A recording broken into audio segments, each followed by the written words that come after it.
We don't need to kick and scream and say we're the best. We can just be the best. This country is the greatest country in the world. Don't ever forget it. We will never be the 51st state, and we gotta fight for it, though. Elbows up, everybody. That's Canadian comedian and actor Sean Majumder speaking outside of Toronto City Hall this afternoon.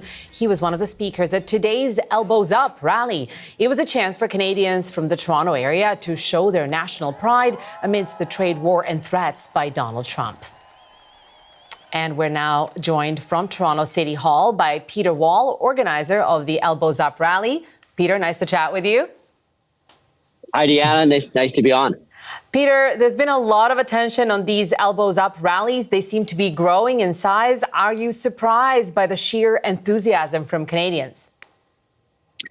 I'm not surprised, Deanna. Listen, I think we're all feeling something in this country right now. I think we're frustrated. I think we are concerned. I think we're a little bit angry. And when you're going through something like that, it's natural to want to come together. And so, we're by holding these events, we are giving a space for people to come together and have this kind of common experience and to be able to share. And today was a little bit, frustrating and angry. People have felt all the emotions, but it was mostly, to be honest, joyful. It was quite an energizing experience, I think, for people who came. So definitely, as you said, joyful, maybe therapeutic, cathartic experience for people who are there. What difference do you think rallies like this can make in the tensions between Canada and the U.S., which certainly seem at the worst point that they've been in our generation? I think there's a couple things that rallies like this achieve. I think one is that they give people a chance to channel their energy. Instead of like swiping and screaming, it gives people a chance to do something and to be active and to be in community. And I think all that's really important. In terms of the messaging, outward towards the United States, that's something we can't control. Ultimately, this is not really about saying to America, we don't like you. This is about saying to Canadians, we've got something great that is amazing, that is worth protecting. And in terms of the Americans, we do love the Americans. They're our closest friends, our neighbors, our allies. This is not about being anti-American. It's just about protecting Canada and recognizing that we've got something pretty unique here.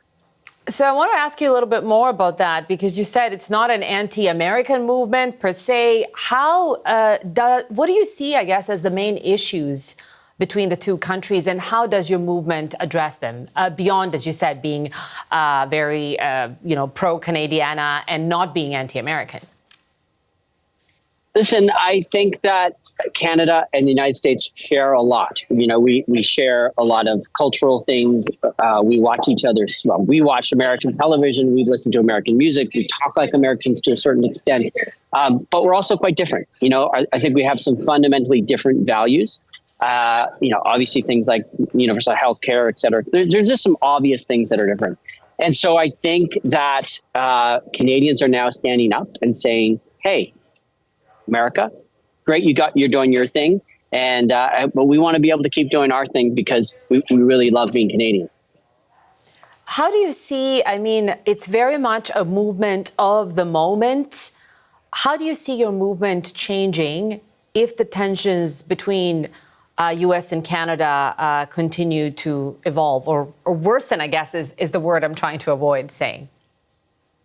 Listen, I think it's super hard to predict the future. I just don't, obviously, particularly with the current administration in the White House, we don't know what's going to happen in 2 weeks. We don't know what's going to happen on April 2nd. So 3 months, 6 months, a year down the line. This already feels like we've been doing this for years right now.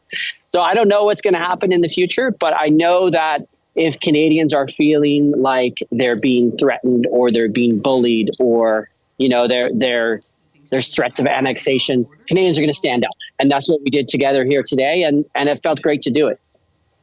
Tell me, obviously, we're on the eve of the election call.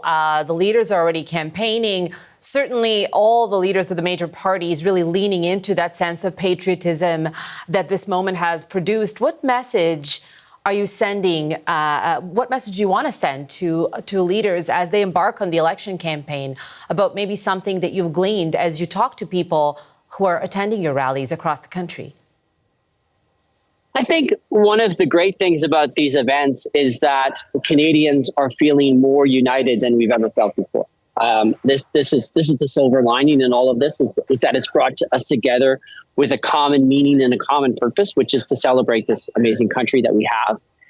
One of the core values of our movement is that we are nonpartisan. And so it doesn't matter what party you belong to. We've had, folks in attendance and on the stage from all sorts of different parties. We also are not having politicians come up on stage other than the mayor of the municipality or city that we're holding a rally in, because this is above politics. This is really not about party politics at all. Peter, thank you so much for that. And I know that there's lots more action to happen at Elbows Up rallies. Really appreciate you sharing your time with us. Thanks, Deanna. Peter Wall is a co-organizer of the Elbows Up rallies.